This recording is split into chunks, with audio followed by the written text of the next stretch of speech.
Hello, my friends. My name is Jake, and this is Returning Retro, where we talk about sometimes some vintage tech, sometimes some retro tech, but every time intentional technology. And the device that I'm going to cover today is one that I have a very interesting relationship with. I almost didn't order it, and then I thought, well, what do the people want? Based off of the comments on different videos, when are you going to get the Titan 2? When are we going to see the Titan 2? Ultimately, I caved and decided to make a video on the Titan 2 for you. I've had mixed results with Unihertz devices in the past. I've had two separate Titan Pocket devices. The first one I had some glitches with the Wi-Fi connectivity, the cellular connectivity, so I got another one to see if it was better and ran into the same issues, as well as just some hit or miss software bugs that just never really went away, were never patched out.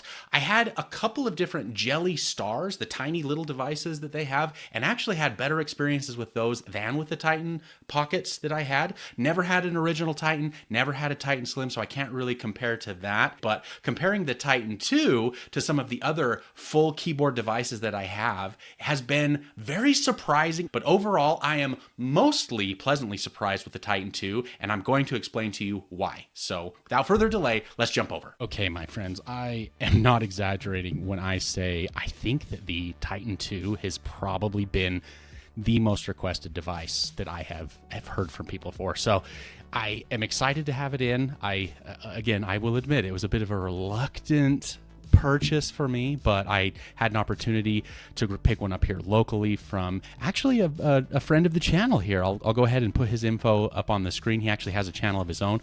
But yeah, super huge thank you to Dream for hooking me up with this much quicker than I otherwise probably would have gotten it. So to get things started here, I'm going to do the obligatory size comparison. So here I'll show you the Titan 2. This is Keyphone. You can kind of see here, wildly different in terms of overall size as well as keyboard size. Moving on, the Q25.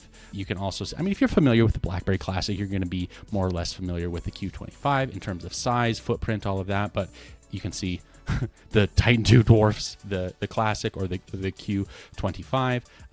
Moving on, let's see. Next one I've got here is the Key 2. Put those side by side so you guys can get a good look. Next one, I figure let's go ahead and throw in the minimal phone. You guys know that this is a favorite device of mine. Very different in terms of who I would recommend each of these devices for. They are not the same person. I think that this should probably fall more into the e-paper category of phones than necessarily the QWERTY category, but the keyboard on it is really good, and so I like to do a comparison alongside some of the other QWERTY devices on the channel. And then, so I'm recording with my Pixel, so I don't have the device in it, but you can kind of see if you were one of those like me who is a fan of the Clicks setup, you can see here what this overall size would be like if you were doing a Clixel setup like I do, comparing that to the Titan 2. And then now, last but certainly not least, look what we have here, the OG Passport. Now, I do have to talk about something really quick, sort of the elephant in the room. There are signs pointing to Unihertz having actually used literal BlackBerry Passport screens in the Titan 2, as in ones that were manufactured for the Passport, repurposed for the Titan 2. Take from that what you will. I don't have any complaints about the screen, but I figured, something that maybe some people would like to know about. You can kind of see here, let's do a little bit of a comparison of the keyboards. They are similar in size, but also very different. So, size comparison over. Let's go ahead, and the keyboard itself is great, honestly. I think it's a pretty big improvement over what I remember from the Titan Pocket. They have done a little bit better job with the keycap geometry. They have a much more findable keycap as opposed to what I remember from the Pocket. The spacebar, for me, and maybe this is just me, but I don't know what it is, but it seems to require greater touch pressure to get it to register than any other key.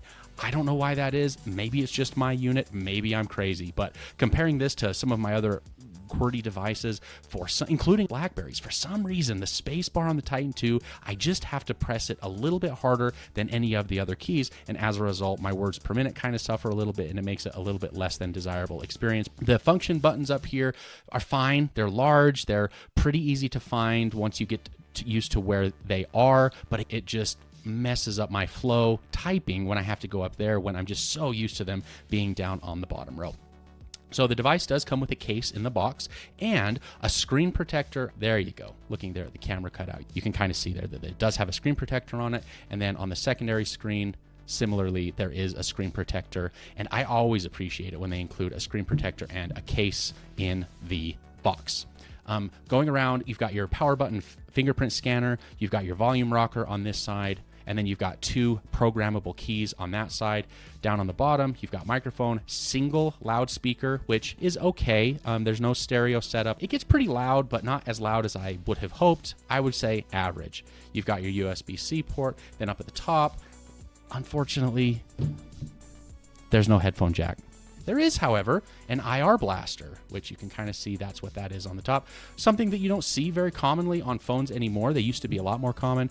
So neat. I haven't tested it yet. I don't really have a use for it, but it does come with an app on the device itself to be able to use that right out of the box. So you can see here my favorite launcher, Niagara. I've got sort of my regular setup. Let's go into battery life. I have been very pleasantly surprised with the battery life on this. So I unplugged it from a charger. Actually, let's see here. I think I took a picture. Okay, I did. So you can see here, I took it off the charger this past Thursday at 6:49, and I took this screenshot at, you can't really see it here because my camera's not focusing, but that says 8% at 11 o'clock today on Saturday. So I got 2 full days and a morning, more or less, of battery on moderate use. So take that for what it's worth. But in terms of my experience, it's a positive for the Titan 2 battery life. So screen, I believe it's 1440 by 1440. I find it to be fine. It's very responsive. The images look really great. You guys know that I'm not a specs snob, or if you are new here, I'm not a specs snob. For me, real world daily use performance is more important to me than anything else. But the processor in here, I'm not even sure which one it is. I'll look it up and put it on the screen just so you guys know. Super, super capable. I was able to do everything that I needed to without any stutters, without any slowdowns whatsoever, and still have been able to get that really good battery life that I described. So going around to the back, there is a secondary screen. And I have to be honest, my friends, I forget that it is there. This is not that a feature that I use. I just forget about it. Let's go to the subscreen settings. This is where you can go and tweak some of the settings that I was showing you on the other side. Double tap to wake is something that you can turn on or off. Notification wake up, you can enable that or disable that. Notification indicator, a red point will be displayed on the clock if you have a notification that comes in, so on and so forth. So changing up the apps that you want to be available out there, it shows you here, and then there's always a great big warning that says, look, we can't guarantee all the apps are supported. Fine, no worries. The shortcut keys. So this is something that you can come in and customize this quite a bit. So for example, FN, I have it mapped to be control. So I can use, copy, cut, paste, select all, that kind of stuff.